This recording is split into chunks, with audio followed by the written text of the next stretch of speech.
everybody. Thanks for joining us. Today, I have Dawn DeKisto, so please subscribe to her channel. She's going to help read Donna Adelson's probable cause affidavit. So thank you, Dawn. You're so welcome, and it's really great to review this right before the trial is going to start. I can't believe we're so close. After so long, we're so close, right? Yeah, 3 more weeks. Woohoo! Okay, here we go. Thank you. Woohoo about the trial starting, not woohoo about the affidavit. Sorry, I don't want to offend anyone for not taking this serious. It's, of course, a very serious document. Okay, 23rd year of November 2013, 13th, let's just say November 13th, 2013, 5:45 p.m., Leon County Clerk Court, case 2023 CF 32268, 2, First Appearance Magistrate, Defendant Donna Sue Adelson. Charges: first-degree murder, conspiracy to commit first-degree murder, solicitation to commit first-degree murder. Summary of offense and probable cause affidavit. This affidavit sets forth probable cause to believe that Sigfredo Garcia, in parentheses Garcia, and Luis Rivera, in parentheses Rivera, murdered Florida State University FSU law professor Dan Markel, and the murder was arranged through Catherine Magbanua, Charles Adelson, and Donna Adelson in violation of Florida statutes, murder per chapter 782.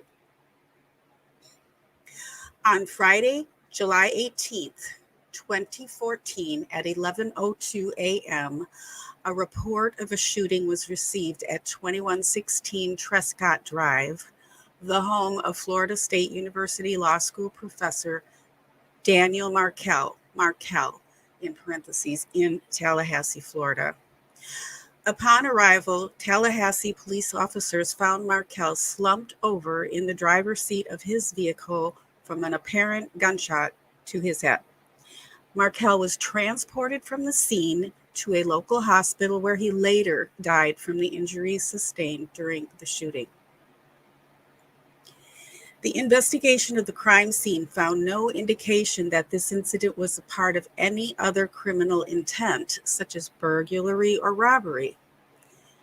A neighbor heard a loud bang and looked out his window, where he saw a small silver or light-colored vehicle resembling a Prius backing out of the victim's driveway. He walked over to check on Markel and discovered him in distress and called 911. Investigators located the victim's ex-wife, Wendi Adelson, at a local restaurant and transported her to the Tallahassee Police Department for an interview. During the interview of Wendi Adelson, she made statements suggesting the murder of Markel could have been arranged by someone on her behalf, but without her knowledge. Wendi indicated her parents were very angry at Markel and further suggested that someone could have arranged the murder thinking it would help her. She specifically mentioned that her brother Charles, aka Charlie Adelson, joked about hiring a hitman to kill Markel in the past. She said her brother makes lots of jokes in bad taste and had previously commented that he looked into hiring a hitman, but it was cheaper to buy her a television as a divorce gift. Wendi indicated that she did not think her brother would actually commit this crime. It should be noted that Wendy's mother, Donna Adelson, set a television repair appointment on July 11th, 2014, for Wendy's television to be repaired on the morning of the homicide, July 18th, 2014. Records obtained from Best Buy show a service was completed on her television the morning of July 18th, 2014, the same day of the homicide. Wendi stated that after the divorce, she wanted to relocate to South Florida with her children. She felt her former in-laws would suspect her of murdering their son since she was denied the ability to move by the court. Wendi filed for divorce on September 10th, 2012. The divorce was later finalized by a marital settlement agreement, MSA, on July 31st, 2013. Investigators reviewed the voluminous documents, including emails, text messages, and court documents. The review determined Wendi Adelson and her brother Charles, as well as their parents, Harvey and Donna Adelson, were determined to have Wendi and the two Markel children relocated to South Florida, where the Adelsons reside after her divorce from Markel. Markel objected to his ex-wife moving to his children to South Florida, and on June 20th, 2013, Leon County Circuit Judge Hobbs formally denied with prejudice Wendi's motion for relocation with the children. After the court's denial, Wendi's parents, especially her mother Donna Adelson, repeatedly tried to convince Wendi to coerce Markel into allowing the relocation to South Florida. Wendi suggested the family offer Markel $1 million to allow the relocation, with Donna Adelson and her husband Harvey Adelson contributing 1/3, Wendi Adelson contributing 1/3, and Charles Adelson contributing 1/3.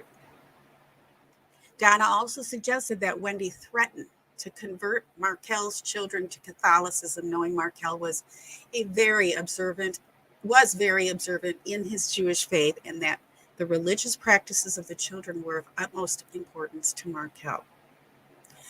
Wendi Adelson's prior boyfriend, Jeff Lacasse, stated Wendi disclosed to him that Charles had seriously looked into hiring a hitman in the summer of 2013, and he was told it would cost either $15,000 or $50,000.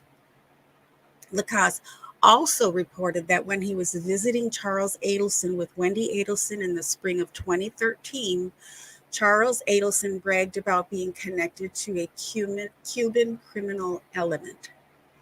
It was learned that around the time of the murder, Catherine Magbanua was involved in a personal relationship with Charles Adelson.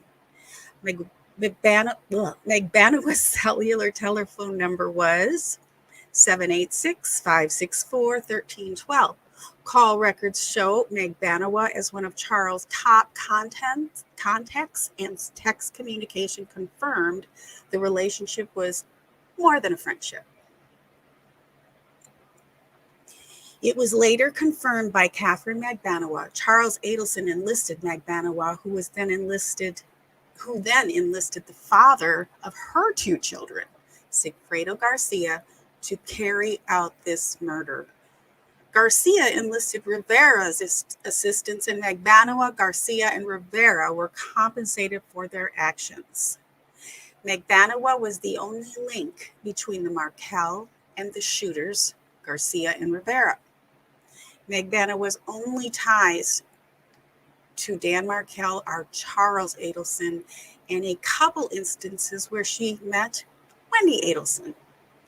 The only way Magbanua, Garcia, and Rivera knew of Daniel Markel and his relationship with the Adelson family was through Charles Adelson. While in the interview room, Wendi wanted to call her parents to notify them of the incident. While contemplating aloud as to what she would say, she told the victim advocate sitting next to her that her parents were very angry with Markel and described it as a very effed up situation. Wendi then called and talked to her mother, Donna. After notifying Donna of the shooting, Wendi asked her to notify Charles of the shootings so Wendi would not have to do so. After Wendi's conversation with her mother, Donna Adelson called Charles' cell phone at 7:11 p.m., which went to voicemail. Charles then called Donna's cell phone at 7:13 p.m. with a call duration of 5 minutes, 47 seconds. At 7:29 p.m., Charles called Donna again with a duration of 6 minutes, 31 seconds. At 7:36, Charles called Catherine Magbanua's cell phone with a duration of 2 minutes and 49 seconds.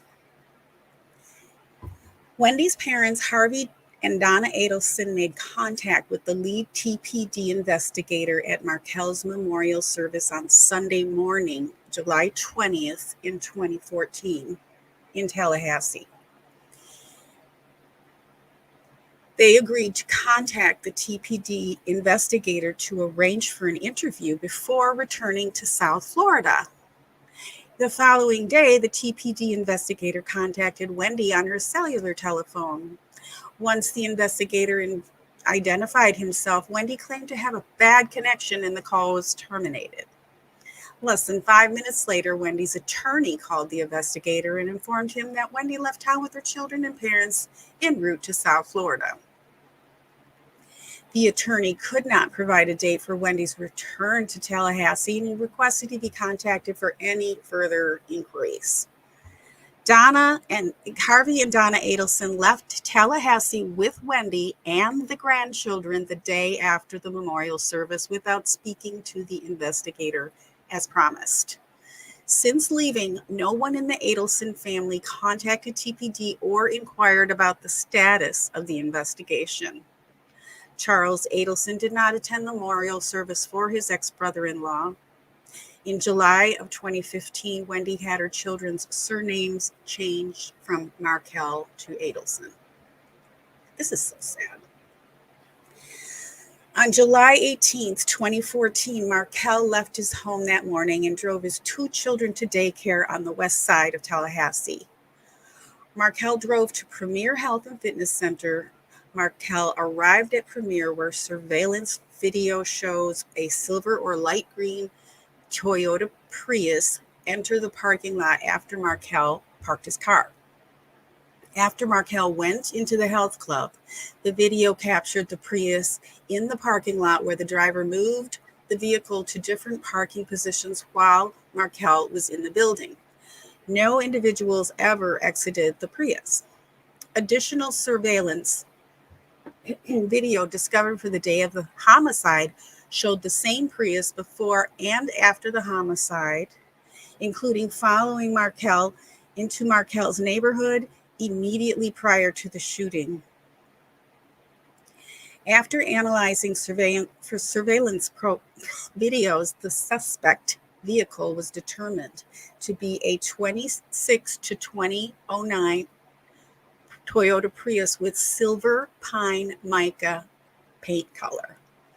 The Prius had tinted windows, a SunPass transponder on the top center of the windshield, a missing tow hook cover on the front bumper, and a black passenger side mirror casing. It was determined the Prius followed the victim through the morning and back toward his residence where the shooting occurred. The suspect vehicle fit the description given by Markel's neighbor after he heard a gunshot and looked out the window and saw the Prius backing out of the victim's driveway. Florida Department of Transportation FDOT records for SunPass on Alligator Alley, I-75 west of Fort Lauderdale on July 16th and 18th, 2014 had one account listing a Prius as a customer vehicle. The SunPass transponder activity was consistent with cell site data for Rivera and Garcia's handset travels. The transponder of interest in this case number is 115-25706-01-10 per FDOT records. The SunPass account using the above transponder as a rental car company in North Miami, Florida. Law enforcement obtained the rental contract for a 2008 Toyota Prius on July 15, 2014, 3 days before the homicide. The customer is listed as Luis Rivera, a contact number of 305-570-8153. A second telephone number was also written on the rental contract, 786-372-5986, Garcia's phone, with the word, in quotes, brother written beside the number. The rental contract indicates the Prius was checked out at 6:15 p.m. on July 15, 2014, and rented to Rivera through July 21st, 2014, 3 days after the homicide. The Prius rented by Luis Rivera on July 15, 2014, contained a GPS device installed by the owner to assist with theft or not return. The GPS company records have the vehicle location on July 15, 2014 at 10:25 p.m. EDST, Eastern Standard Time, at the parking lot of 7501 East Treasure Drive, North Bay Village, Florida. This was the location of Magbanowa's residence at the time. On July 18, 2014 at 12:26 a.m. Eastern Standard Time, the vehicle was located at North Monroe Street and East 6th Avenue, Tallahassee, Florida. On July 19, 2014 at 1:26 a.m. Eastern Time, the vehicle was located behind 1505 Northeast 135th Street, North Miami, Florida. This address is the residence of Jessica Rodriguez, who was a girlfriend and has a child with Rivera. I'm going to take a quick sip of my lemonade. This is so sad. Every time I read this, it's just so sad. Okay, sorry, I was muted. Yeah, do you need a break? No, I'm okay. I just wanted a little sip. Okay. No, it's just so, I get like, every time it doesn't get any easier to hear this story. It's just heartbreaking. I mean, and can you imagine just, I always think about Dan just like going about his business and these people were following me. He had no idea all this was happening in the background, this nefarious, horrible, it just blows me away. Yeah, especially seeing him at the gym wearing his red t-shirt, just normal day. Yeah. How can people be like this? And I know it's not the only kind, it's happening every day, right? Or how often this happens, but it's just mind-boggling to me. Yes, definitely. Okay, let me know if you need a break, if you want me to do something. I just did a little sip. Okay. Unless you Thank want you. to. Okay. No, you're great. Thank you. Okay. You sound a lot better. Yeah. Cellular location for Magbanowa, Garcia, and Rivera is consistent with them being in the area of Magbanowa's residence during and around the time of the vehicle. GPS showed its location to be in the parking lot of Magbanowa's condominium. Both Garcia and Rivera met with Magbanowa the night before departing for Tallahassee to commit the murder. Analysis of Rivera's checking account revealed an ATM transaction took place in Broward County on July 18, 2014 at 6:46 p.m. as they were returning to Miami from Tallahassee, Florida. Security video from the drive-through ATM lane shows Rivera driving a Toyota Prius up to the ATM at 6:46. As the Toyota Prius exits the ATM area at 6:47, a Florida license plate can be seen on the rear of the car. The tag characters match those of the car rental contract.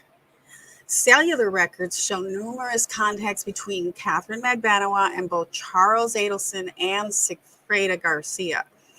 In one occasion, telephone records show contact between Garcia's handset and a cellular telephone registered to Harvey Adelson, Charles and Wendi Adelson's father, on July 1st, 2014. At approximately 11:47 a.m., Magbanowa's telephone began attempting to contact Garcia's telephone. Over the next 5.5 hours, Magbanowa attempted to contact Garcia approximately 48 times. At 5:05 p.m., Magbanowa made contact with Garcia and they had a conversation lasting 6 minutes and 22 seconds. Approximately 9 minutes later, at 5:20 p.m., Garcia's cellular telephone attempted to contact Harvey's cellular telephone. The cellular records indicate this call went to voicemail.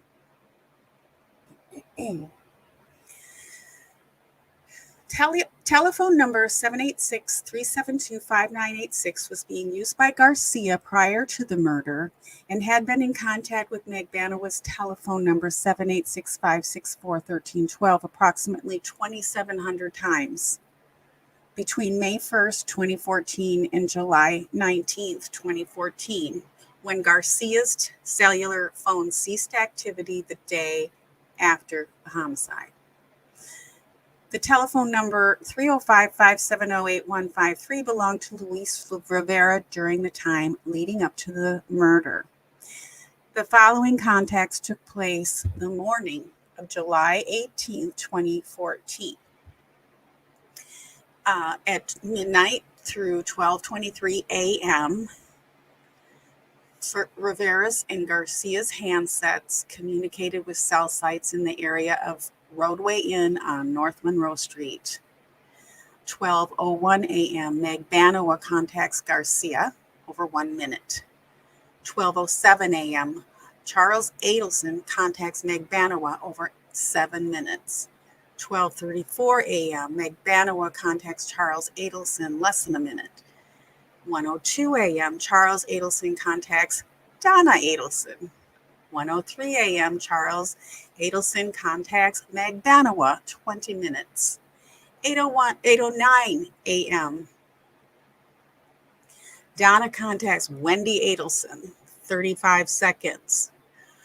8:50 a.m., Dan Markel drops his children off at Creative Preschool, 2746 West Tharp, Tallahassee, Florida. 9:02 a.m., Dan Markel contacts Wendi Adelson, 1 minute. 9:12 a.m., Charles Adelson contacts Wendi Adelson, less than a minute. 9:19 a.m., Wendi Adelson contacts Charles Adelson, over 18 minutes. 9:38 a.m., Charles Adelson contacts Donna Adelson, 30 seconds. 9:58 a.m., Charles Adelson contacts Magbanowa, over 6 minutes. 10:07 a.m., Magbanowa contacts Charles Adelson, over 1 minute. 10:08 a.m., Magbanowa contacts Charles Adelson, 9 seconds. 10:09 a.m., Charles Adelson contacts Magbanowa, 6 minutes.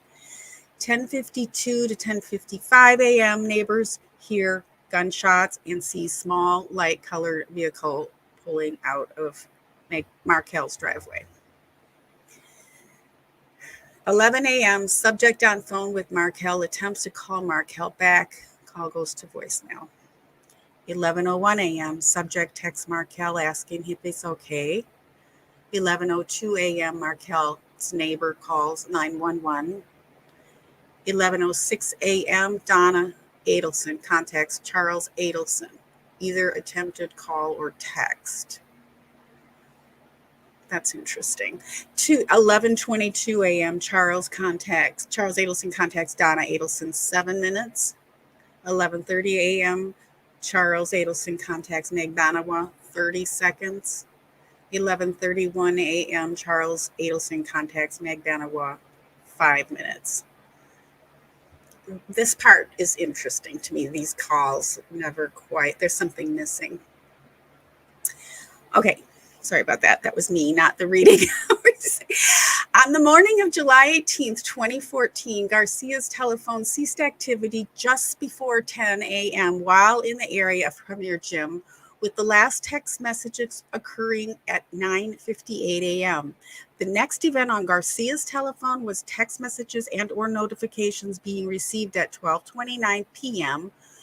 Immediately afterward at 12:30 p.m., Garcia placed a call to Magbanowa, which was the first contact initiated by Garcia after the homicide.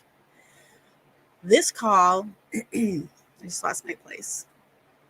This call occurred when Garcia's phone was in the area of Lake City, Florida, or on or near I-75, approximately 1.5 hours after the shooting was reported. Approximately 2 hours after Garcia and Rivera arrived back in Miami, Magbanowa departed her residence and went to Rivera's residence while attempting to contact Garcia telephonically. While Magbanua, Garcia, and Rivera were together, Magbanua had telephonic contact with Charles Adelson. Magbanua traveled north to Charles Adelson's residence, where she would remain until the following morning. Magbanua stated while at Charles Adelson's residence, Charles Adelson was armed and acting frantic. Charles told his mother and father he had just left his residence and left money that his mom had washed.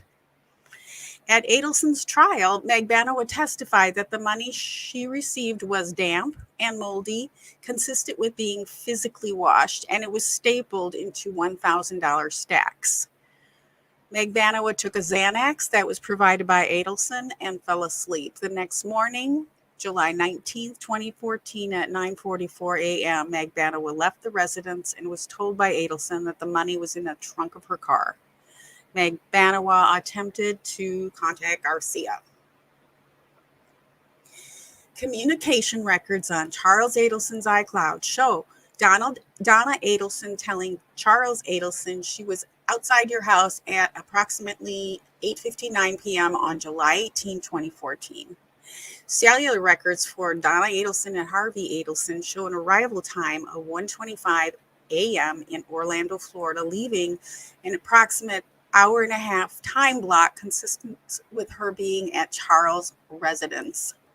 Donna and Harvey Adelson traveled to Orlando for the evening and then on to Tallahassee the following morning.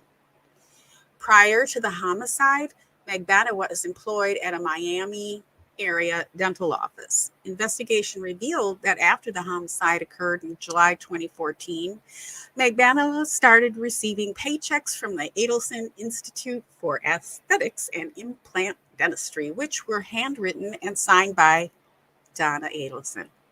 These paychecks started in September 2014 and were consistently in the amount of $407.58, which she received every 2 weeks.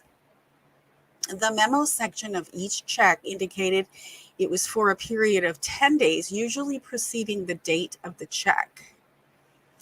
The checks continued at least through April 2016. On at least 2 different occasions, Magbanua received paychecks in advance of the time period indicated on the check and frequently received sequential checks.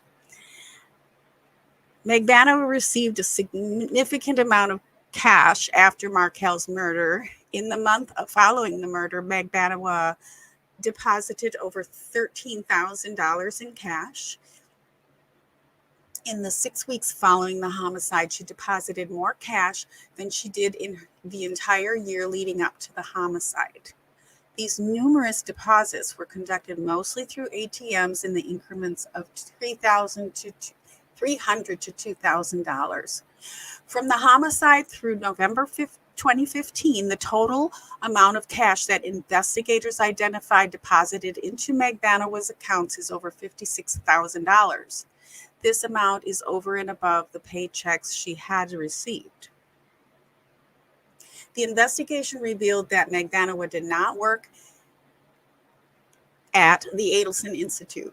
Magbanua was also in possession of and operating a 2001 Lexus LS 430 sedan automobile, which was registered to Harvey Adelson and previously used by Charles Adelson.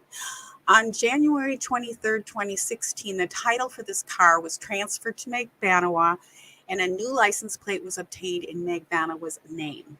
Motor vehicle records indicate the vehicle was sold to Magbanua for the price of $1,700. In addition, Magbanua received cash and numerous gifts from Charles Adelson since Markel's murder. The review of their financial records indicated that Charles Adelson and Donna Adelson had the financial means to finance this murder and provide ongoing compensation to Magbanua. On April 19, 2016, an undercover agent made contact with Donna Adelson in reference to Markel's murder. The undercover agent provided a press release of Markel's murder, asked for $5,000, and provided a phone number at which he could be contacted. As a result of this contact, conversations were intercepted. Call 1380. Donna Adelson call to Charles Adelson asking him to meet her about some paperwork that was hand-delivered to her outside her condominium. The Icon in South Beach was intercepted. During this conversation, when Charles inquired whether it involved him or others, Donna responded in a whisper, "Well, probably the both of us." When Charles asked her to repeat herself, she said, "Probably the two of us, and you probably have a general idea what I'm talking about." When Charles inquired further, Donna said this was not something that she wanted to discuss over the phone. Call 1382. Donna and Charles discussed meeting and whether or not Charles needed to bring cash. Charles inquired whether or not a threat was involved and whether the police should be contacted. Donna responded that this time she did not believe that was a good idea. Call 1386. Charles Adelson called and immediately told his mother, Donna Adelson, "Don't talk about things in the apartment or any place." This cracks me up because they're on the phone. He then asked if the person was black, white, or Hispanic, to which Donna said he was white. Charles said, "It sounds like something that needs the police." Donna said she may have to, but wants to talk to him first. When Charles asked what the letter asked for, Donna said, "This TV is probably about 5." Charles asked if they asked for $5,000. I'm sorry, but this is so dumb. If they asked for $5,000, to which Donna responded affirmatively. Donna also said they mentioned an ex-girlfriend. Like, get off the phone, people. Okay. Call 1392. Charles Adelson called Catherine Magbanowa after trying to reach her by phone unsuccessfully about an hour before. Charles explained the situation to Magbanowa as he understood it from his mother. Something regarding her son, something regarding his ex-girlfriend, and the person asking for some money. Charles tells Magbanowa he's going to see his mom the next day to discuss the matter. There is some discussion of whether Magbanowa is the girlfriend, referenced by the agent. Charles said he thought his mother said the agent mentioned Magbanowa's name, but he's not sure and will follow up with her if the situation does involve her. Magbanowa agrees to meet Charles in person the next day, April 20, 2016, around 4 p.m. Charles never contacted any other females to discuss the contact between his mother and the undercover agent. The morning of April 20th, 2016, Charles told his mother that he would meet her at his home at 12:35 p.m. After Charles arrived at the Icon where his mother and father reside, he and Donna walked outside to a remote table behind the building and sat close together while conversing. None of their conversation was successfully captured. After meeting with Donna in person, he called Magbanowa and traveled to her in Sunny Isle at the real estate office where she worked. When Charles arrived at the strip mall where Magbanowa worked, they talked briefly outside, then went to a restaurant, Dolce Vita, near the real estate office. Their conversation was captured while they sat in the restaurant. The following statements made directly to Magbanowa were previously only audible with the use of proprietary software. Through the use of an expert, the audio conversation between Magbanowa and Charles was clarified. The following are portions of that conversation. 1. If they had evidence, we would already have gone to the airport. The problem is, even if they bugged this, even if they bugged your home, but even if they had bugged your phone, okay. But even if they bugged your phone, okay, you're still not talking about any of this. 2. So my point is, how do you get people to talk? You throw in a smoke grenade, and then you get all the cockroaches to run out. There's smoke in the house. There's smoke in the house, and everyone's running and everyone's talking, and you throw a smoke grenade. What do you think? 3. They may have approached my mom because my dad may be someone who is carrying a gun. You never know if someone's, you don't want to turn into an effing shootout. And I can tell you a lot of times I carry on me. I mean, someone comes up to me. Katie asks, are you carrying right now? I mean, I'm going to start carrying one on my back, like, a holster that fits in your shirt. If someone comes up to me, they better be ready to shoot, because I'm going to shoot them. Someone come up to me asking for money right now. Yeah. And guess what? When the effing police show up and there's a doctor, there's an oral surgeon standing there with a dead gang member on the effing driveway, they're not going to come down too hard on me. And I'm not going to talk anyway. I don't know much. I don't trust them. So random. Number 4, Katie, this is not like some chick showing off tattoos to your man. This is happening, and it's serious, because these people are going to come back. They didn't go through the trouble of seeking my mom out to hand that to her and then go away. So I got 2 options. They're not going away. They wish they'd go away and never come back, but they ain't going away the trouble they went through. Number 5, no, it's very simple. Like, if you're going to charge me, charge me.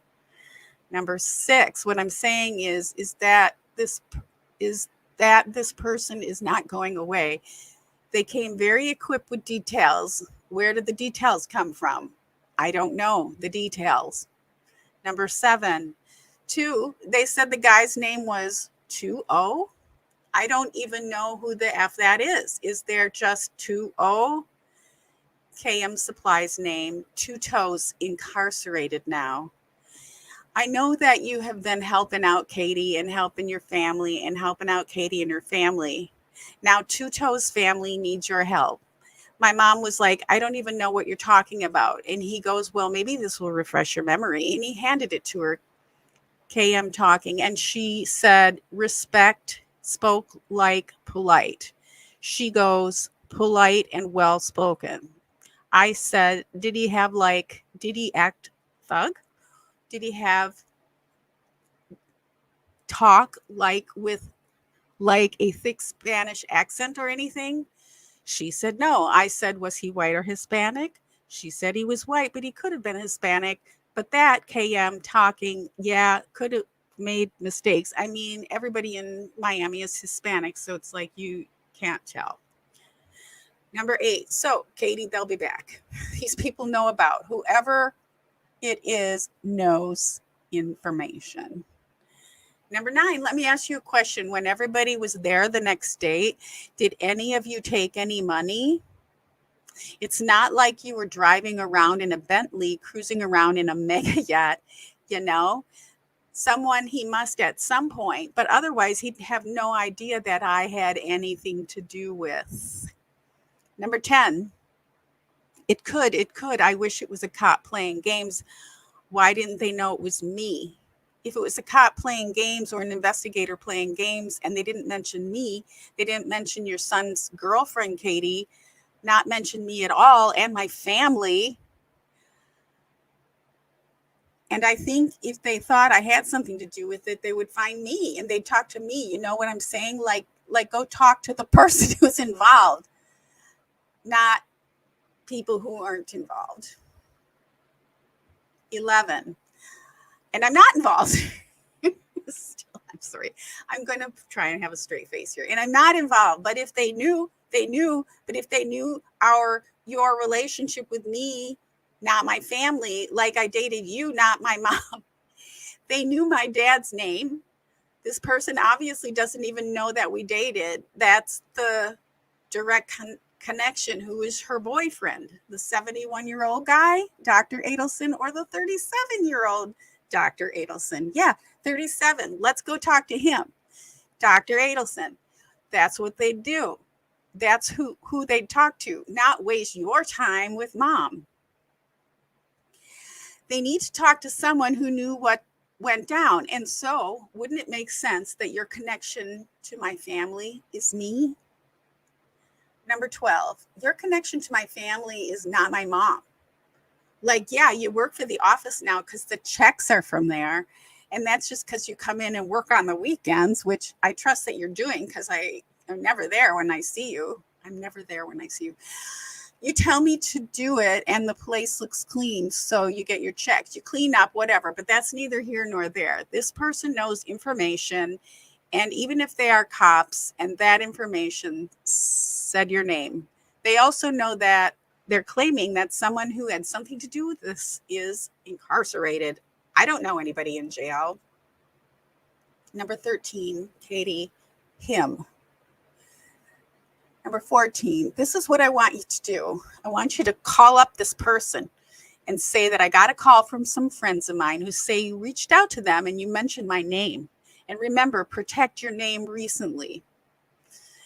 And so what you're going to say is, I got a call from some friends of mine who said that you reached out and that you mentioned my name.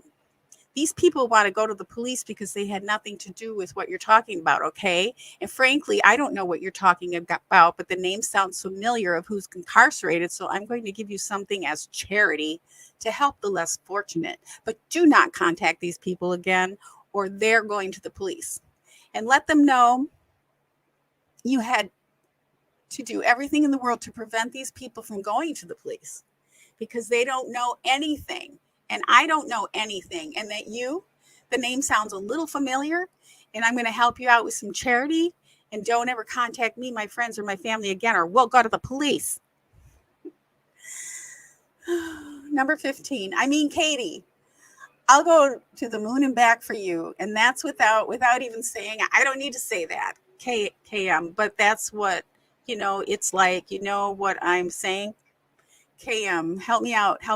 Like, it. I don't even have to. I don't have to sit here and tell you what I would do. I could show you what I would do. What I'm saying? Like, how I am. Like, I look for things to do. You don't ask me for anything. I am the one that's like, hey, Noah's birthday is coming up. I got you. I'm like the one who's like, anything I can, you don't ask. I am the one who's like, hey, I'll sell you the Lexus for a very good price. I know you're having car problems. You say what I'm saying. You know what I'm saying? Like, I'm the one who I don't have to tell you. I show you there's a difference. Ugh. Number 16. I know my head was, when I was leaving the house, I literally had the bag out and I had it with my car keys. I know, well, if you want, you guys can swing by my house later. So what are we doing? Okay, I'm talking. I want you to take it back, write the number down, and I'm going to give it to you. I'm going to give you cash. I want you to talk to 7-12. What? 65-70. Okay. I'm not sure what that was. After the in-person meeting with Meg Banawa, Charles called Donna back to report about his meeting and said he's handling everything. Donna then calls Charles back, sounding very concerned. On April 21st, 2016, calls were intercepted between Meg Banawa and Charles, and they attempt to disguise their conversation using real estate references such as security, property posted incorrectly, and wrong tenants for rental property. Charles and his dad, Harvey, meet for dinner later that evening. Meg Banawa and Garcia were intercepted having numerous arguments over the phone. The morning of April 21st, 2016, it appeared Meg Banawa was trying to convince Garcia to figure out who the phone number belonged to and place the call himself. In a heated exchange, Garcia said, "I'm not making that phone call." He later said, "I'm going to take care of this problem. Call 825. On Monday, April 25th, 2016, a letter was sent to Harvey and Donna Adelson. This letter was sent by USPS by investigators for the purpose of following up from the Undercover's initial conversation. Calls intercepted indicate Donna shared the information with Charles, who in turn forwarded to Meg Banawa. Meg Banawa again asked Garcia to either determine who the phone number belonged to or call the number. Meg Banawa reported to Charles the phone was either out of service or not a good number. It appeared Garcia lied to Meg Banawa about making the call or had not received the correct phone number. The agent's phone was not called and was working properly after conducting tests to verify. Later the same date, Charles called Magbanua and asked if she was on her way. It appeared Charles and Magbanua had been communicating through a different source to schedule a meeting. Later review of iCloud messages from Charles' records indicate that he and Magbanua would often communicate via WhatsApp, a phone application that allows for secure communication not retrieved in a cellular record. Charles directed her to Harvey and Donna's building to meet with them. Charles told Magbanua he was talking to his parents about everything. Charles continued to try and convince her to meet Donna at Harvey's building, but eventually agreed to meet with her at another location. Magbanua called Charles back, who advised they were meeting at a marina near Monty's. On April 26, 2016, Charles called Donna and they discussed the conversation that occurred the night before. Donna said she felt better after their conversation. Donna asked Charles to let her know once things are taken care of, and that's called 1948. He further stated that if you don't know who the person is, it's a much bigger problem. Charles said, if you know who it is, it's very, very easy. Charles told Donna to stop getting worked up about things. Charles assured Donna that there was nothing she needed to worry about and that it was being looked into. On May 4th, 2016, at approximately 2:09 a.m., a text message was sent to Donna's cell phone from the undercover agent. Later in the day, Charles asked Donna if she was okay, and Donna advised she would talk to Charles about it on Sunday. Charles wanted to talk to Donna before Sunday, and they agreed to talk to Charles coming around 8:30 a.m. the following day, May 5th, 2016. While driving to meet with Donna, Charles called Magbanua, advising there was a new problem and he may need to meet with her later that day. May 5th, 2016, Charles arrives at the Icon and they agree to meet at the pool area to discuss the text message. This time, Harvey is present with Charles and Donna as they huddled in a corner for privacy. There was no oral intercept captured due to the location they had the conversation. After the meeting, Charles left the Icon, called Magbanua, and that's KM Call 2016, asking her how someone would get his mother's number. Magbanua told Charles it's possible to locate the phone number online. Charles used specific phrases sent via the text message. Charles called Donna as they discussed paying the $5,000. Charles advised the sooner they pay the money, the better. They discussed being nice but firm when the money is paid, so the person knows that it's only a one-time payment. On Friday, May 6, 2016, at 5:03 p.m., Donna successfully contacted the agents by calling his phone number, 305-712-6570. The total duration of the call was 8 minutes and 48 seconds. The call was recorded by the FBI. In summary, Donna made the excuse that her grandchildren had possession of her phone, so she did not know he called.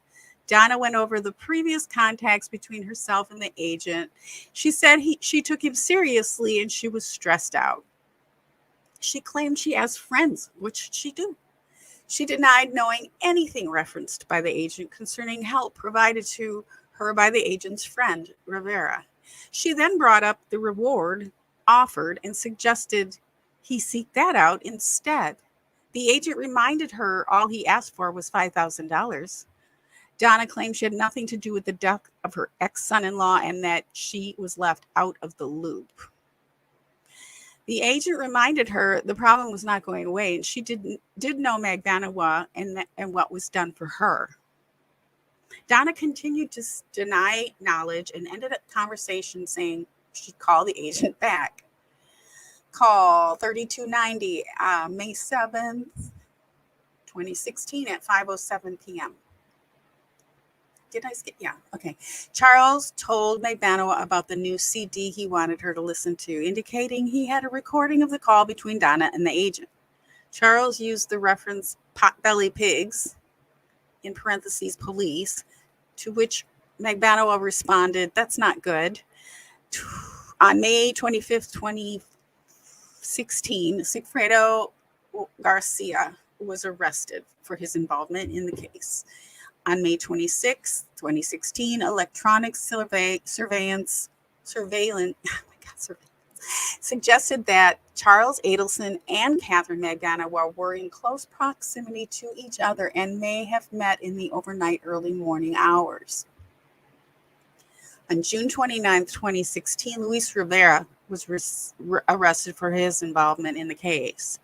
On September 30th, 2016, a proffer was conducted with Luis Rivera in the presence of his attorney.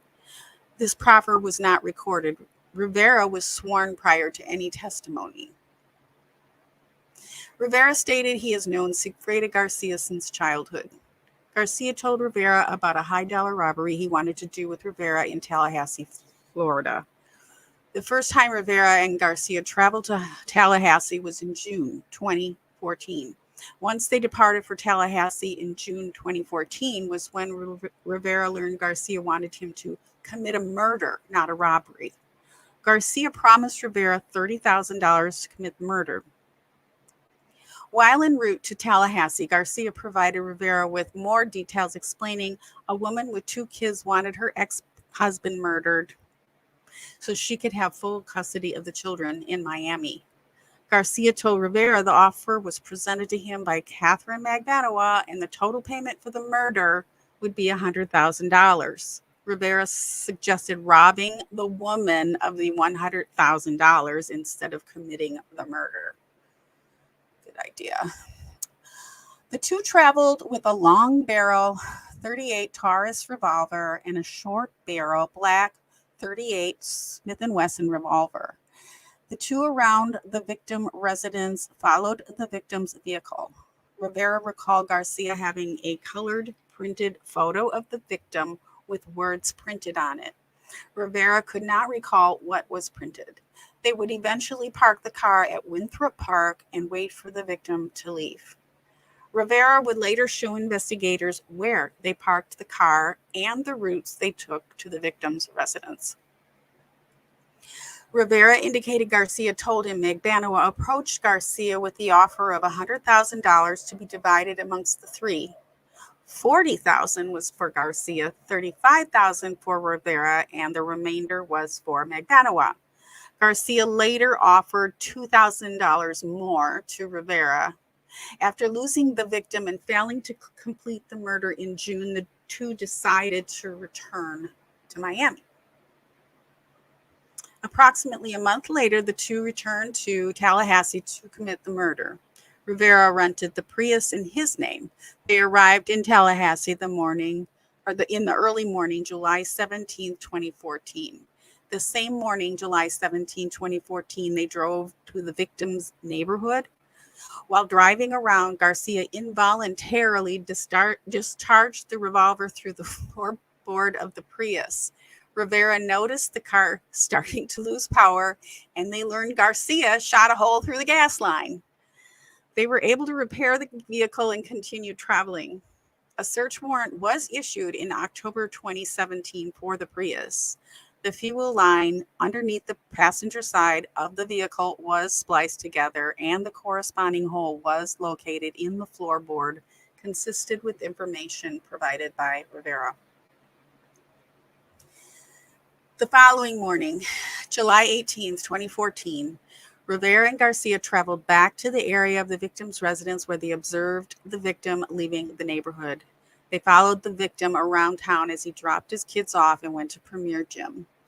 As they returned to the victim's residence, the victim turned off Thomasville Road prior to Benton Road, returned to the victim's residence, then turned off Thomasville Road prior to Benton Road. Rivera and Garcia traveled further down Benton and entered the neighborhood from the south. As they approached the victim's residence, the victim was pulling in the driveway in the front of them. They pulled in behind the victim, and as he parked the garage, Garcia exited the Prius and approached the driver's side of the victim's car. Garcia shot the victim twice in the head and then returned the Prius to the Prius, and the two left Tallahassee. They traveled north on Thomasville Road to I-10 to I-75, confirming the information previously discovered through electronic data. While driving back to South Florida, Garcia called Magbanua approximately an hour into the drive. Garcia told Magbanua, "It's done." Rivera explained that he could hear Magbanua's voice as Garcia held up the phone to his ear. During the drive, Garcia asked Rivera to pull over near a bridge and waterway so Garcia could dispose of the firearm. Numerous attempts to locate this bridge and waterway were unsuccessful. Upon returning to South Florida, Rivera and Garcia withdrew cash from the ATM in Pembroke Pines, where they were observed on an ATM security camera.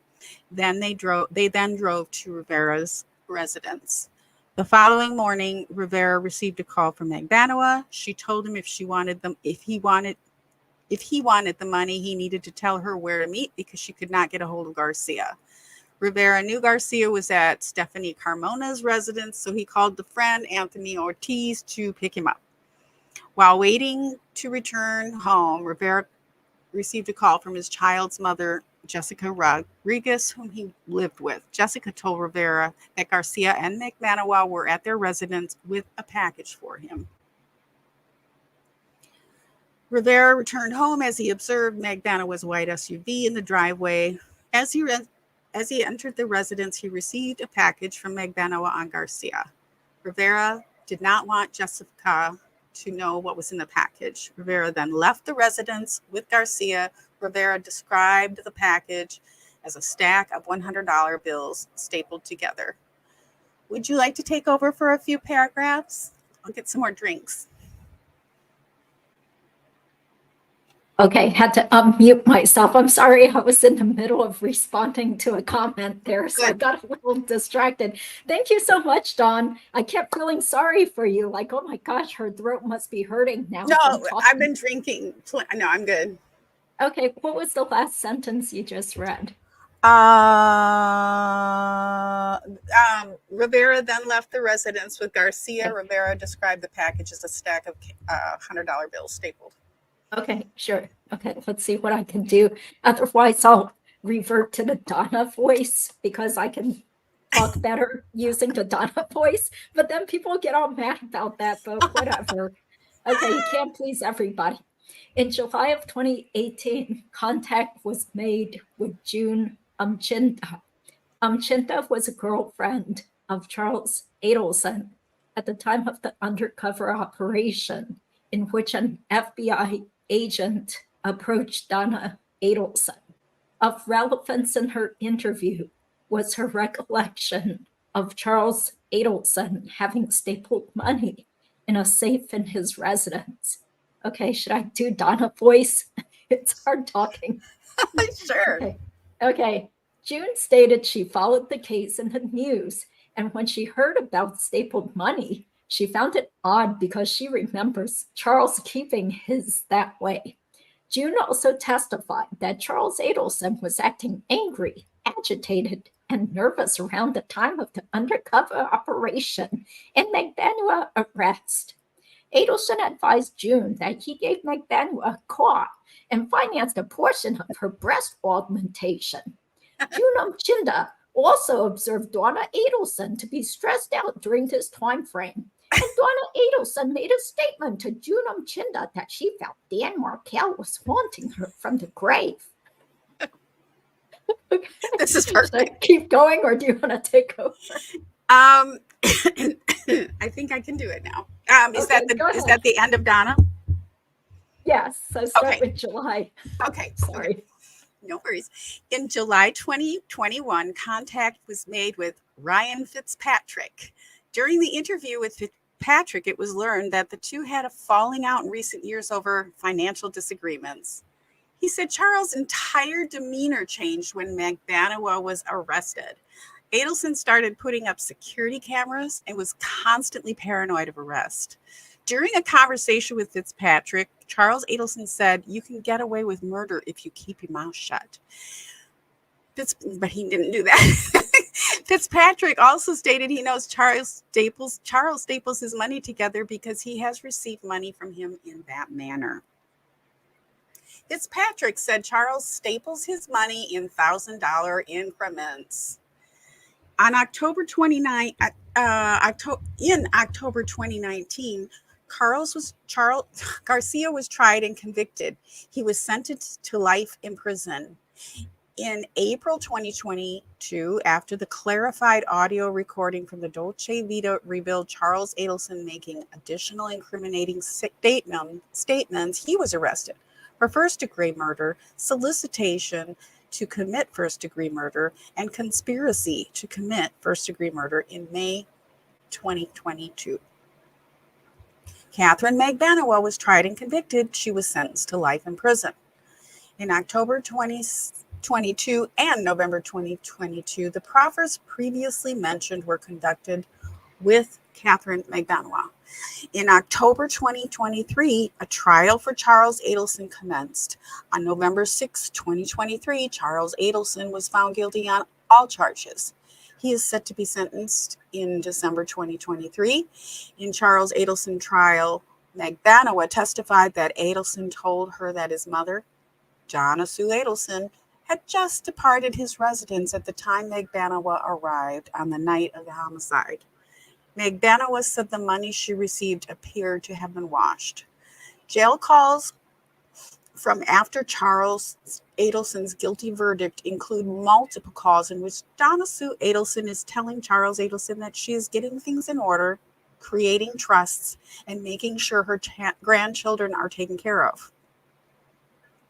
Donna discusses plans for a suicide, but also discusses plans to flee to a non-extradition country. Donna Adelson has considerable financial resources to accomplish this. On November 7th, 2023, Donna and Harvey Adelson booked flights to Vietnam with a stop in Dubai. The flight EK0214 departs Miami, Florida on November 3rd, 2023 at 8:10 p.m. to Dubai. Flight EK0392 departs Dubai on November 15th, 2023 at 9:35 a.m. and lands in Saigon at 7:35 p.m. The proceeding is true and to the best of my knowledge or belief. Signature Jack Campbell, I believe, and notarized, etc. The end. That is Donna's probable cause affidavit, and we have 3 weeks left for jury selection, right? Yeah, that's right. So the new news is that the jury selection starts on the 16th instead of the 17th. Oh, okay. Yeah, but that makes sense because, you know, this is going to take quite a while to pick a jury. So why not start it a day earlier? Yeah, I wasn't sure why they were starting it on a Tuesday. I was thinking it was Labor Day or something, but that's the week before, isn't it? Yeah, so it's going to be, well, the 16th, isn't that a Monday? Yeah, I'm pretty so sure the 16th will be Monday. It was originally on a Tuesday. I thought it was kind of weird. Yeah, that's right. So I don't have a lot of time left because I do have a family get together to go to. So I had no idea it would take so long to read that. But thank you so much. I bow down to Dawn for helping because it was so hard to just keep talking and have no breaks. So why don't you relax your vocal cords for a while? And I did want to touch on briefly some of the cool stuff that mentor lawyer got us, because he actually had to pay a lot of money to get this information created by the people working for the state. So once he paid the initial fee, then later other content creators were allowed to also get the info without having to pay for all the time that was involved with someone having to review everything and make sure it was okay to make public. So so did you hear about that quote where Donna texted Wendi right after Charlie was convicted, and she said something like, "Charlie has protected you all these years. Now you're not guilty." You know, and what did she say? Your lawyer has something like done a good job. Yeah. I'm just paraphrasing. And Yep. then she said, you can bury me in the dress that I bought for Lincoln's bar mitzvah. You know, can you imagine like her face? And, you know, I was thinking maybe I should recreate that, but you know, I don't know, it might take too long to put it all together. Yeah. So what do you think about that text? She got so close to saying something like, it's like, oh, she got so close. Like, we did it all for you. We did it all for you, Wendi. Now, you know, and that really has me thinking about, okay, so maybe or maybe not. We don't know what they have on Wendi, but there have been people tried for murder or other charges for inciting others to either commit murder or suicide. That is a law. And so I'm wondering, I'm going to talk to a defense attorney that I know here about maybe I mean, if nothing else, did she not incite them to hatred and anger and violence? I don't think we even have to worry about that, because I think they could probably charge her with murder as well as the conspiracy. So good. You know, yeah, because I don't know all for her. Florida laws about inciting somebody to right. Murder. But it's what Donna was saying. It's like, basically she was saying, we did this all for you and you're just sitting there because you lawyered up. And I mean, she did say it was all for you, basically. I mean, and so, and Wendi said that was one of the first things out of her mouth in her police interview. I think someone may have done this for me. Exactly. Ooh, boo-hoo. Right. It was all about her from the beginning. So yeah, she was very, very angry. Like Donna is just was very resentful of Wendi at this point. Yeah. And I kind of feel like that text kind of makes you think that Wendi was involved, because if Wendi had nothing to do with it, don't you think Donna would have had a totally different tone? You know, like, oh, I'm so sorry. You know, we wanted to do what we thought was right for you. Please don't hate us for lying to you for the last 9 years about knowing who killed your ex-husband. True. Or how are the children going to think of this now? We took away their father. We thought we were doing the right thing. She cares so much about her sunshines. She wasn't saying anything about that. Yeah. And if Charlie's extortion story were really true, you would think Donna would have been just like angry at the system and really upset. You know, how could this happen to your brother? You know, we don't know who killed Dan, but, you know, how could the criminal justice system do this to him? And he's innocent. You know, instead she sends this very nasty, cold-toned message to Wendi. Yeah. And Mentor Lawyer also got Donna's notebook. So looking at the entries there, once again, it sounds like Wendi was still sort of in touch, because I think there was a message where Donna wanted Wendi to help tell her friend or something later after they left. So, you know, I don't know exactly what was going on, but it sounds like for part of the time, Wendi was helping her parents. Why was Donna constantly putting Wendi's book as an entry on her date? Was that a code? What the heck was that? That's what everybody's questioning. Mentor Lawyer, you know, he wasn't sure, but he thought maybe it was some sort of like memory book that Donna constantly made for Wendi every year. I don't know. I have no clue. Yeah. Yeah, I see. Yeah, I kind of remember him saying that. Yeah. I think her book is going to play a big part in her trial, should there be one. I really do. The fact that that Georgia brought it up in the last trial the way she did, I was like, oh, this is interesting. Where's she going with this? I think she's going somewhere with that book. Because that's the whole incitement to, you know, anger everybody else. That's just where my brain is. Yeah. Well, speaking of Wendi's book, you know, we have to give credit to Katie Cool Lady, who constantly was saying that Wendi was like Maddie Walker in Body Heat. So did you ever watch that movie? Like a million years ago. I don't remember anything about it. Oh, okay. Well, I didn't know much about this movie, but because Katie Cool Lady kept mentioning it, I was like, okay, I'm gonna go on this deep dive. Google. Yeah, I didn't watch the whole movie, but I watched clips and I read lots of summaries and reviews. And I was like, wow, this does seem kind of similar because it's about this rich woman who's married to a rich man, and she wants to kill off her husband. So she finds this hapless lawyer who falls under her spell, and that person agrees to kill the husband for her.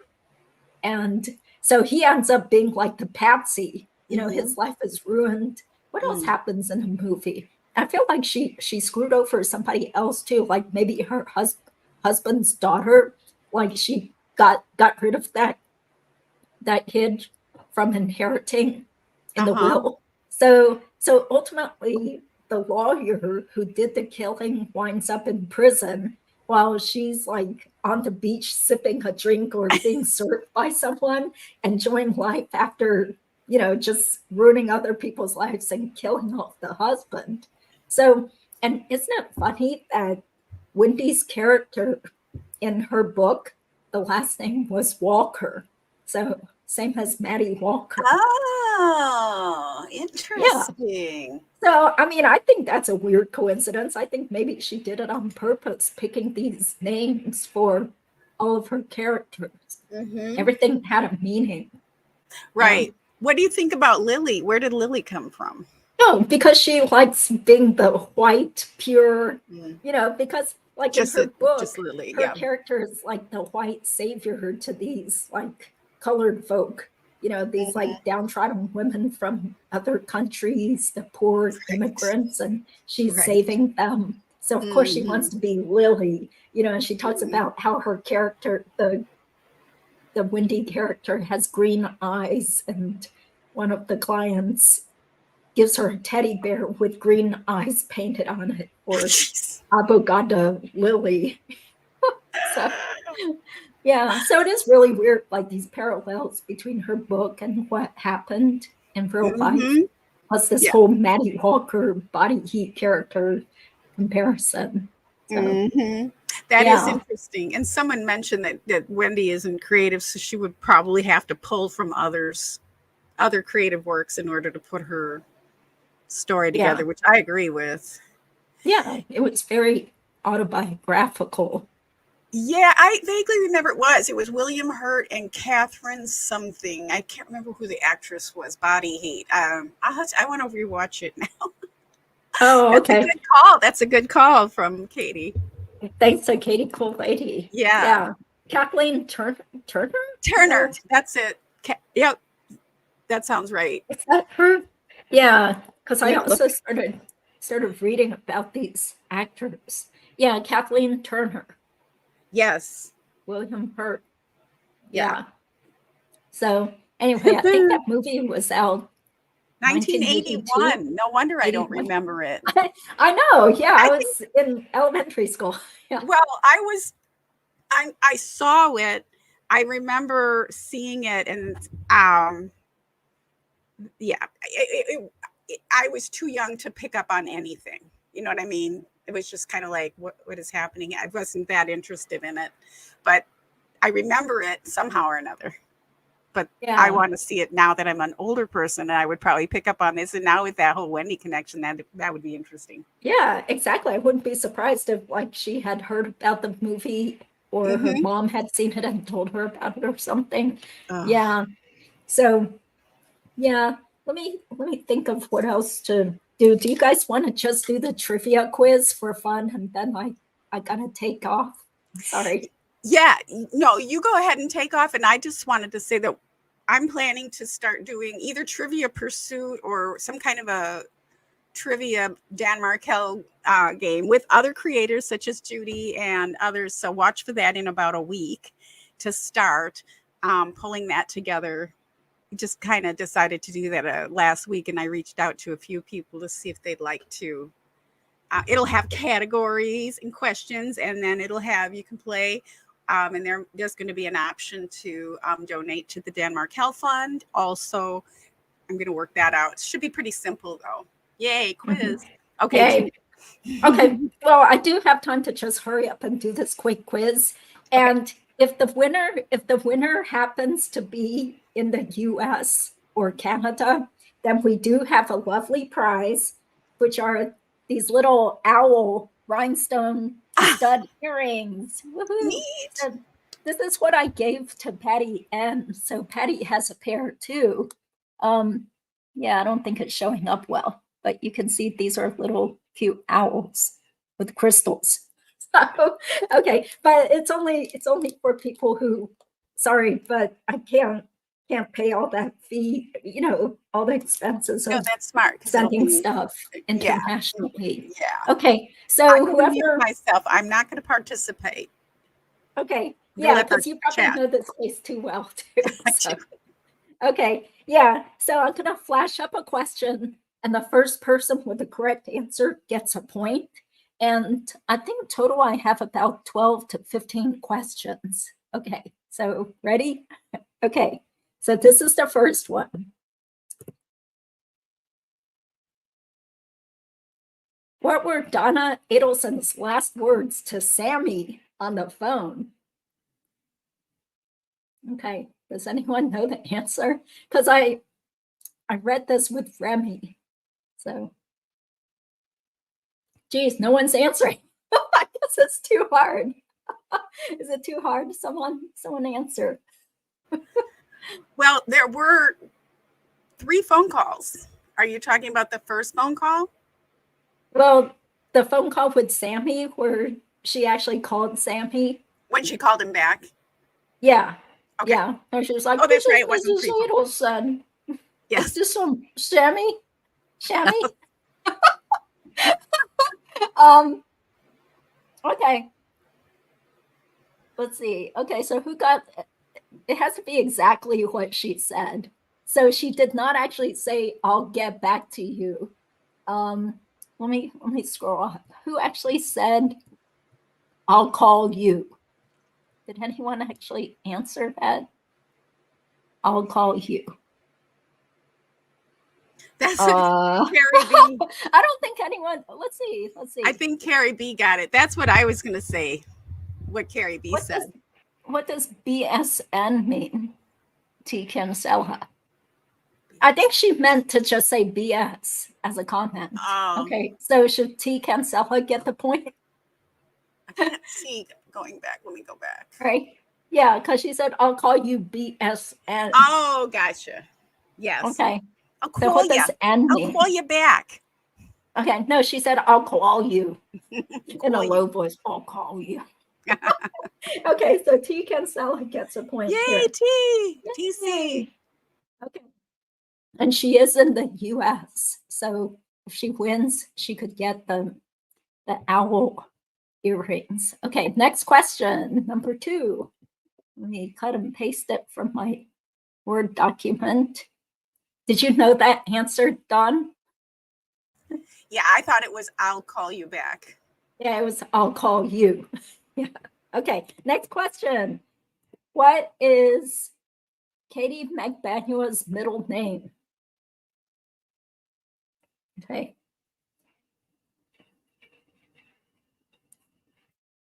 Wait, Life 30 wins? I didn't see his.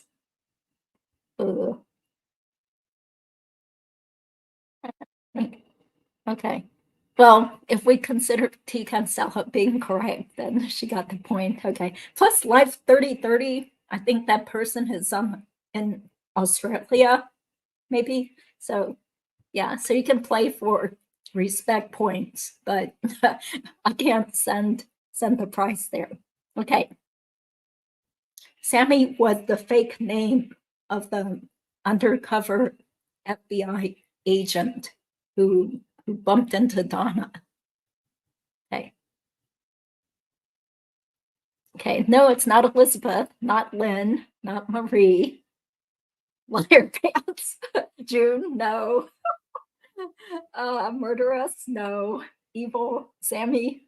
Okay, does anyone know Katie McBanuel's middle name? Do we give up? Special K. Yeah, that's her nickname, according to her Meet an Inmate. Nope, it's not Anne.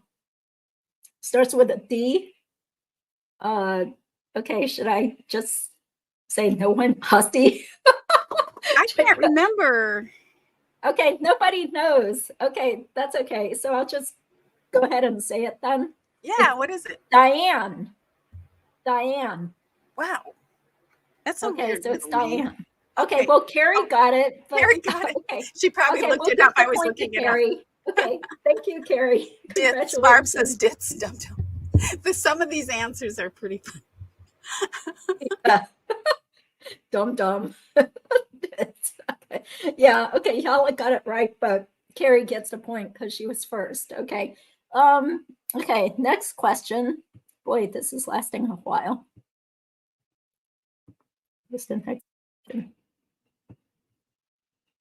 Okay, this one I hope people know, but we'll see.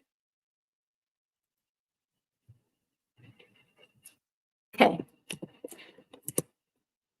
What is Dan Markel's middle name? Don Stinkus for Katie's middle name. Okay. What is Dan Markel's middle name? Good. Yay. Okay. Lolly answered very quickly. Eric. Okay. Congratulations. You get a point. Okay. Congratulations. Okay. Some people are saying some kind of funny things out there. Okay, great. Well, it looks like a lot of people knew his middle name, so that's good to know. Okay, this one is kind of hard, I think.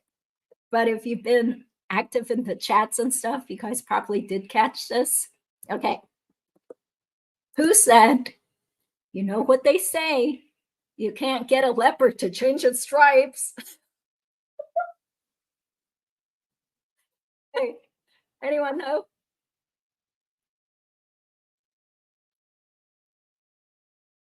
Should I make the Wheel of Fortune theme noise? I was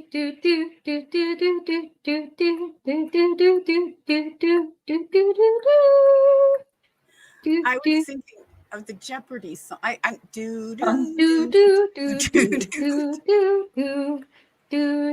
Nope, nobody has the right answer yet.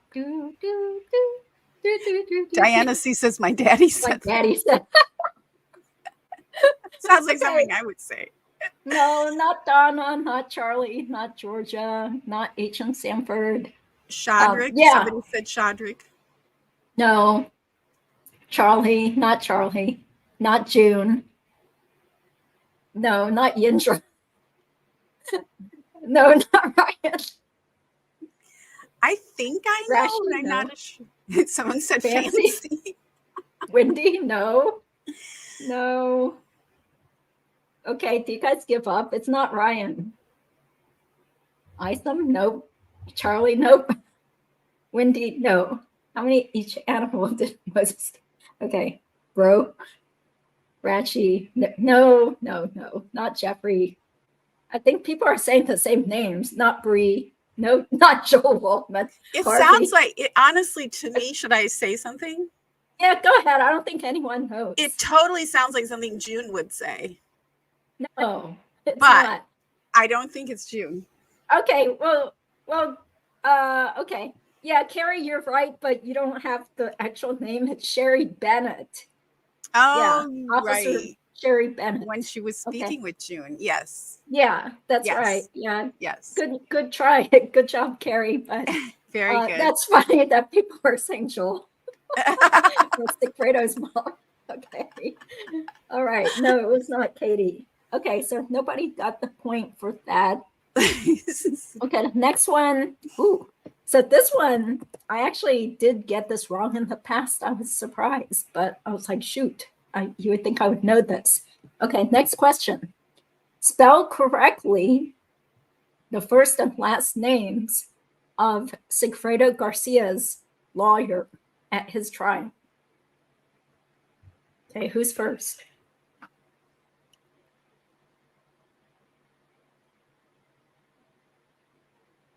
Okay. Bubbles? says Wesley.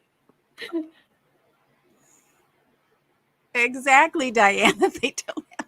That's why I thought it was June. So wait, it's not Jim Lewis.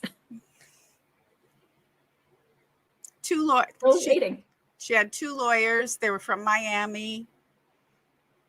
No, we're Sam was okay, Sigfredo's. Sandra. Yeah, I think Sandra got it first. Okay, congratulations. Yes, that is the correct spelling. Yay, congratulations. Wow. Okay, so Sandra gets a point. Yeah, because I kept spelling it with a G-A, but it's G-E. Yeah, okay, good job, Potter64 and other people. Yay, hey, Mona. Hey, Mona. Yeah, okay, so Sandra gets the point. Okay, do you have to go, Dawn? No, I'm fine. Oh, okay, I didn't know if you're on a time crunch. Okay, so we're sort of halfway done. I'm sorry. Guess my family will just have to wait. Okay, next question. Okay. Who was the judge that denied Wendi Adelson's motion to relocate? You need the first and the last name. I think it was right in this probable cause affidavit. Yeah, but not the first name. Okay. Oh. Hi, everybody.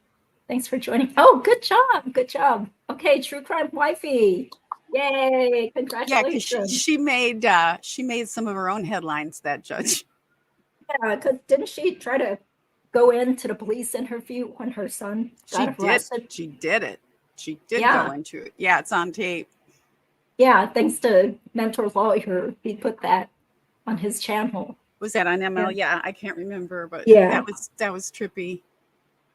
Yeah. Okay, cool. Congratulations. Okay, next question. Dawn, did you know that? Yes. Oh, yes. I kind of like spaced it out right now, but yes, I did know her. Because I followed her son's thing too. So I followed that a little bit. Okay, cool. Okay, next question. Mm-hmm. What was Sigfredo's nickname to Katie? According to a letter he sent to her after his conviction. Yes, Yahweh was that same judge, Judge Hobbs, whose son he was accused of shooting his girlfriend or something? Is that what happened? Something with the girlfriend. Was it shooting? I don't think it was maybe violence. I can't remember. My brain is gone. Okay. Like there are too many true crime cases. So many cases, and COVID kind of like has put me over the top with my brain. It's like yeah, it's hard to remember all these different characters. Yeah, okay. I'm not really good at that kind of thing, really, in general. Oh, okay. Okay, so nickname. Chinny. No, not Apple. Baby Apple's Apples. Shorty. What did baby. she call her? Okay. Chinny, big, baby mommy. Shelf. Okay, anybody? Bay, angel baby. Nope. Okay, let's wait a few more seconds. Dim sum? No. Taco. Hit it. Mama, tatas. Dumpling. Katie, uncool lady. No. Pooh Bear, Funny Rabbit. Oh, gotcha. I was like, okay, wait, maybe nobody's gonna get this. My lovely tigress. No. I don't remember this. Fairies. No. I'll remember it when you say it. Judge Hobbs is still on the bench. She was punished, but like, okay, y'all is That's laughing. Right. Okay, Toto. Lexus lady. Nope. Goddess, no. Hey, Mona is just making stuff up. Caddy, no. Daddy. That's what we love about Hey Mona. She's super creative answers. Can't pull it off the cobwebs. Okay, right. Okay. So I'll just go baby doll. No, it's Chuchi. Oh, remember? I don't remember that. I think it was spelled this because later during the skit that I did with Mentor Lawyer, he said that he was like Chuchi, helping me that when we were pretending to be Sigfredo and Katie. Okay, I can just hear all the hate comments I'm gonna get. People are gonna be like, "How dare you make fun of this?" Okay, yeah, it was Chuchi. Okay. Chuchi. So And nobody you have the got correct that. spelling. Yeah. Did someone say it actually means something in Spanish? Probably. Like Spanish slang? Okay. Probably. Charlie loves Chuchi. Yeah, that's funny. Chuchi cochina. Okay. Okay, Chuchi. Okay, so nobody got a point for that. Okay. No points. Okay, here's the next one. I think everybody will get this one. So we'll just give the point to whoever does it first. Okay. Stay strong, Chuchi. Okay, what did Charlie Adelson's license plate say? Oh. Okay, thanks, Maria. She said it's a Spanish nickname. Okay. Yeah, I was just looking at it. It means yeah. posh or refined or polished. Okay. Okay. Okay, something's wrong with I'm trying to click up to see who said it first. Who said Maestro? I'm having a hard time. Looking at the comments. Sammy AZ Sammy was the name used by the undercover FBI agent when he was undercover. It's like Jeopardy. Yes, and we're gonna have more Jeopardy next week too. Yeah, I guess people. I mean, I thought it was fun when we did it with Fancy, last night. I was like, ooh, I want to win, even though there's no prize, Okay, so who said Maestro first? Sandra. Yay. Yay. Congratulations, Sandra. Wow, so Sandra is in the lead with 2 points. Okay, congratulations. I think everybody pretty much knew that one, Maestro. Okay, so let's see. TC says it's also a female body part, Chuchi. Isn't that coochie? Chuchi, yeah, in Spanish means like posh girl or whatever. Yay, Barbara. Oh. Okay. Well, anyway, it still sounds kind of funny. So, okay. This one, if you guys have been watching Fancy Fiction and also one of my videos, you guys probably know the answer to this one. Okay, next question. What was Charlie's advice on getting out of a speeding ticket?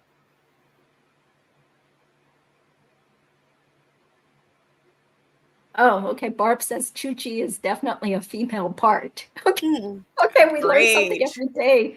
Great. Okay, but I'm thinking about something specifically that he said, quote. Yep, we've got lots of people answering correctly. Hey, Carla, yes. Yes. Yes. Okay, tell them you're an ER doctor at Broward General. Mm-hmm. Yeah. Okay. Yeah, I think the actual quote was, you tell them you work at Broward or something like that. Okay, I think that one will be accepted as the actual answer. I'm sorry, this is just scrolling by so quickly. I can't it's hard to get my cursor to go upward. Okay, so Carla, yay, congratulations, Carla. You know the maestro. Okay, so Carla gets 1 point. Okay. Okay, yay, congratulations. Okay, next one. Okay, we're getting close to the end. Okay, this one I think is a hard one, but this will be good for people who actually watched that whole entire interview that I did with Yindra. So that was almost 3 hours long. Yeah. Okay, so who knows this? Then you are definitely the maestro. What did Yindra say that she and Katie and possibly Wendi ate and drank when they were at the beach on Father's Day 2014? Okay. Okay, but we need 2 things. What did they eat and drink? Yes, Sandra. Oh my gosh, how does Sandra know so much? You have watched everything. Gosh, congratulations. I watched, but I don't remember that. I was like, burgers? I don't know. Yeah, that's right. And actually, it was red margaritas, because on Jay's channel, she said margaritas, but on my channel, she got more descriptive and said red margaritas. Red margaritas. Yeah, but congratulations, Sandra. Wow, she has 3 points. She is way in the lead. Okay, So there's still a chance for somebody else to win. So yeah, Sandra, please let us know if you're in the US or Canada. Okay. So, all right. Okay, what was the name of the restaurant owned by June's parents? Okay. Oh, by the way, Claudia, Sammy was the fake name of the undercover cop who went up to Donna doing the bump. Okay. Okay. Thank you, Diana. Have a good night. Okay. Are we winning points at the ABC store? No. Ultimately, if the winner is in the US or Canada, the prize is a pair of cute little owl earrings. Okay. Ta-da. Okay. Ooh, so, TC okay. might have it. Wait, where? Okay, I'm sorry. Now I'm trying to scroll up again. Let's see. It just came up. It shouldn't be too hard. Okay.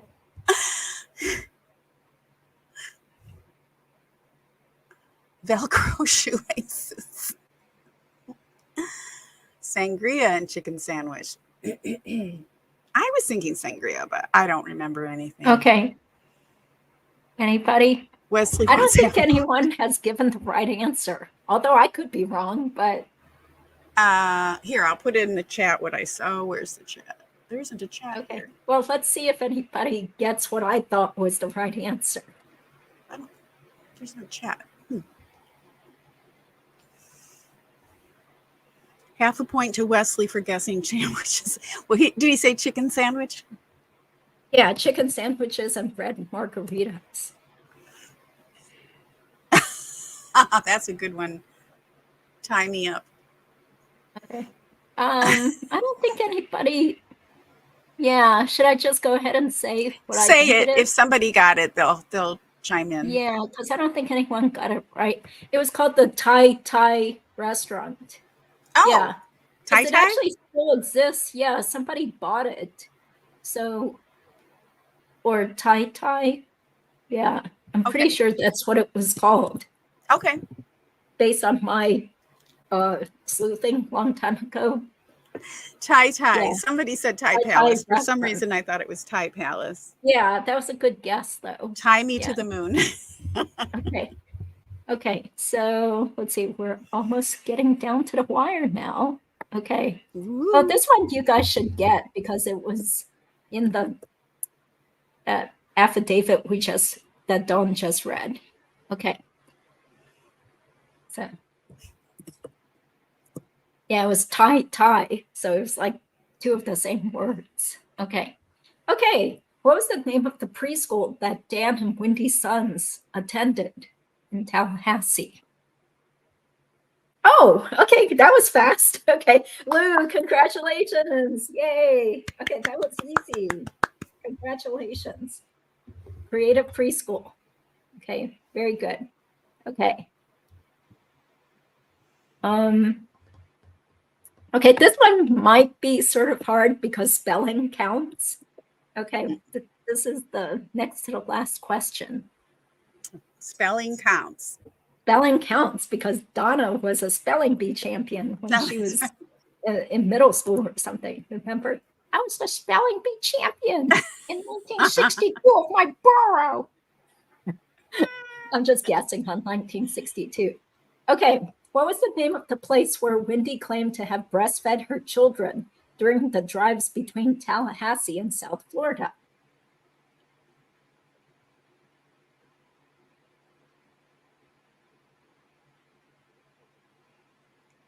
Okay.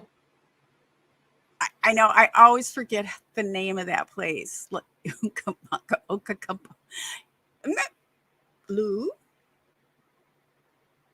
Sandra! Oh my gosh! Okay, Sandra came through again. That is the correct spelling. That's crazy. Oh my gosh! I thought it was Hiawatha. No. No, that was the fake name of the town. Oh yeah. Spring. Yeah, but it's actually called the Oklahoma whatever rest area.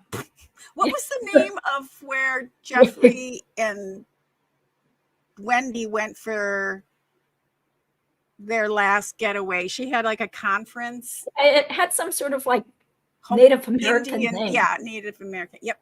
Okay, I'm sure Sandra knows. So yeah, Sandra will tell us what's that name of that place that Jeffrey said. Yeah. Oh, Okeechobee. Okay, is that where it is? Oh, Immokalee. Yeah. Thank you, True Crime. Immokalee. Okay, that wasn't really a question. They called it Immokalee. Yeah. Yes. Okay. Sorry, I don't know my Florida geography. Okay, this is the last question just for fun. Okay, last question. Then I really got to get going because I probably have some mad family members now. Okay. No. Okay, last question. What did Donna Adelson say would be the children's lives if Dan Markel were to be their sole religious influence? Blank. That will be their life. Oh, smart. Rhymes with broccoli. I like that. Okay.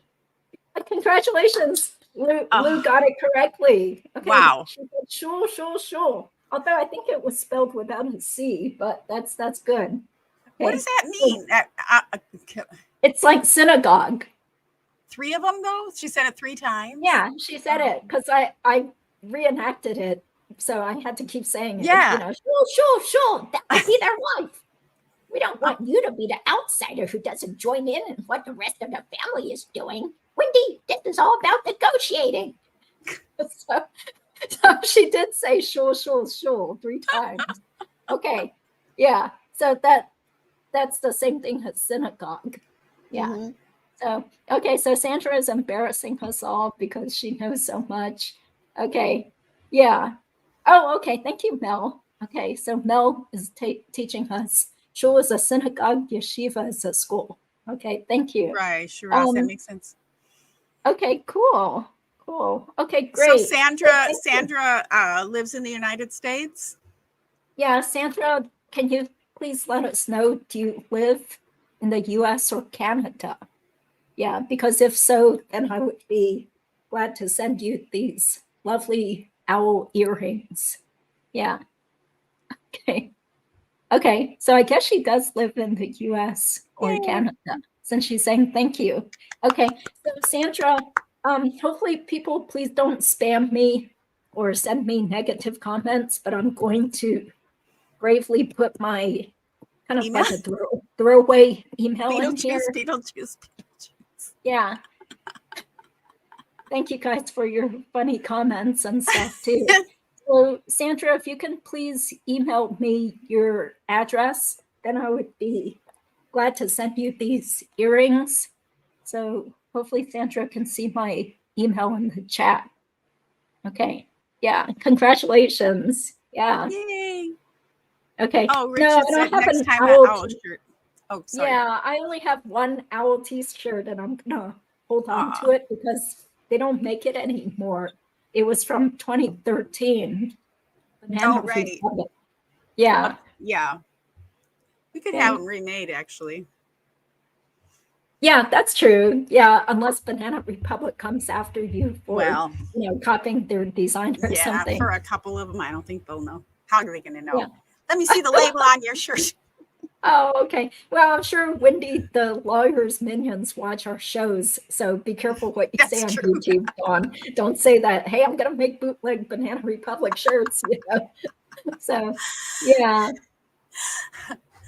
That's true. Okay. Thank you, Sandra. Okay, so Sandra did see my email, so yeah, because sometimes people just want to email me and stuff, and I just feel bad because I don't have any time or energy to keep responding because I get tons and tons of emails for work all the time. And then sometimes people send hate mail, you know, like telling me, hey, Judy, you know, that content is beneath you. You know, you're an officer of the court. Why are you putting stuff up on YouTube? And, you know, why don't you just let the justice system play out? So anyway, so that's also why I don't like to put my email out there. Okay, thank you, Shiraz, for subscribing. No, my voice is dying, so I do have to get going. Yeah, Yes. Dawn, would you like to say a few words about yourself or your channel? If you haven't met me yet, I've been following the Dan Markel case with Mentor Lawyer since he had like 50 subscribers.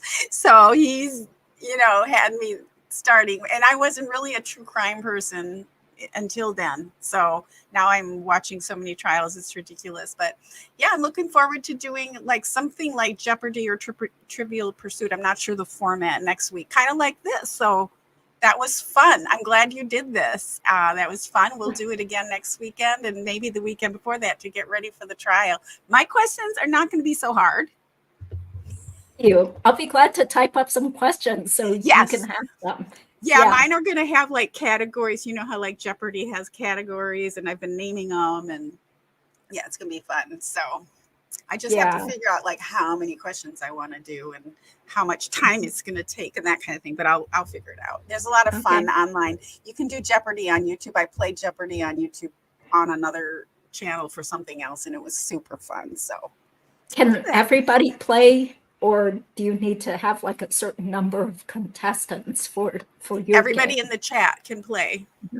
Okay, that's great. Everybody in the chat can play, and I am thinking of a possible way to also make it, it's obviously free, but to make it optional for bonus questions or something along those lines, where we do a donation to the Dan Markel Fund. So I haven't completely worked that out. So okay, that's great. So if you want me to help you come up with questions, I'd be glad to, because I think the devil is in the details, and Rashbaum kept talking about puzzle pieces. Well, I think these puzzle pieces point to the guilt of the Adelsons. So, if you don't know all these little details, then sometimes somebody who doesn't really know the case will be like, oh, there's not enough evidence, or so-and-so wasn't involved, or, Katie just did this. It was up to evil Katie who did this. There's some crazy off-the-wall YouTube commenters. Right. No, they have four convictions now? Wait. Well, 4 convictions if you count Luis, because technically he was. He did get convicted, but he made a deal. Right. So going on 5. So there must be something to it, right? Yeah. So also, I do want to shout out to True Crime MTM, which is the channel that Jared Ross helps with. Yes. And Dave Ehrenberg. Yeah, because he did really say some good things in his latest video. So, and Dave has agreed to be a guest on a future live stream. I love Dave. That's fantastic. I was like, wow, I got this celebrity who's willing to come on my piddly little show, he's so fun. I love his energy. Like, he's got a lot of energy. I think he would be good for TV or court TV. He's sort of like Vinnie Politan, except maybe a little better. So, yeah. Okay. Well, unfortunately, I do have to run. I do have a family member right here who's getting on my case for not getting up and quitting this live stream. So thank you guys so much for being there. And Dawn, so we'll definitely be in touch. I'd love to help you with your game, and maybe we'll do something later too. Yeah, we'll figure it out. Just watch our community pages and whatnot for details. But I'll put it up soon. Okay. Thank you guys. Have a good evening. Bye. Take care. This is for Dan. Bye. Yeah.